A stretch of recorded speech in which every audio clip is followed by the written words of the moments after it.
আসসালামু আলাইকুম বন্ধুরা, আমি ফারুক নিজামী বলছি। এখন আমি আছি এস এ মায়ের দোয়া হোটেল এন্ড রেস্টুরেন্টে। এস এ মায়ের দোয়া হোটেল এন্ড রেস্টুরেন্ট নতুন বাজার আলতা প্লাজা সংলগ্ন এবং মাইক্রো স্ট্যান্ডের অপোজিটে নতুন হোটেলটা দেওয়া হয়েছে এবং এটার পরিবেশ অনেক সুন্দর। এবং আমরা দেখতে পাচ্ছি এস এ মায়ের দোয়া হোটেলে আসলে এখন কাস্টমারের ভরপুর। সন্ধ্যার সময় আসলে আপনি খাবার খেতে হলে আপনার আধা ঘন্টা অন্তত পক্ষে বসে থাকতে হবে। এবং আমার এই ভাইটা বললো যে ভাই আজকে একটা অফার দিছি, আজকে 3-4 দিন ধরে চলতেছে বা এক সপ্তাহ ধরে নাকি। আমি জিজ্ঞাসা করলাম যে অফারটা কি, বলো যে চিকেন মশলা আপনি যেখানেই যান এই চিকেন মশলা 100-150 টাকার কমে চিকেন মশলা খাইতে পারবেন না। কিন্তু এরা এই চিকেন মশলাটা 100 টাকার প্যাকেজ দিছে।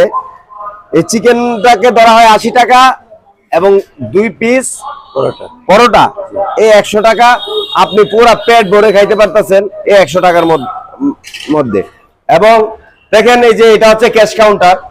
খুব সুন্দর করে নতুন বাজারে প্রথম এত সুন্দর করে একটা রেস্টুরেন্ট দেওয়া হয়েছে, এস এ মায়ের দোয়া হোটেল এন্ড রেস্টুরেন্ট। এবং দেখতে পাচ্ছেন যে এটা হচ্ছে ভিতরের পরিবেশটা। এখানে আপনি ইচ্ছা করলে আপনার ফ্যামিলিকে নিয়ে এবং গার্লফ্রেন্ডকে নিয়ে অবশ্যই আসতে পারবেন। এসে এখানে খাওয়ার জন্য পর্যাপ্ত পরিমাণ আপনাদের জন্য অনেক সুন্দর জায়গা আছে, কিন্তু এখানে ডিস্টার্ব করা হয় না, যেটাকে বলা হয় নন ডিস্টার্ব। ঠিক আছে? তো বন্ধুরা, আপনারা আমার পাশে থাকবেন, আমিও আপনাদের পাশে আছি ইনশাআল্লাহ। আসসালামু আলাইকুম ওয়া রাহমাতুল্লাহি ওয়া বারাকাতুহু।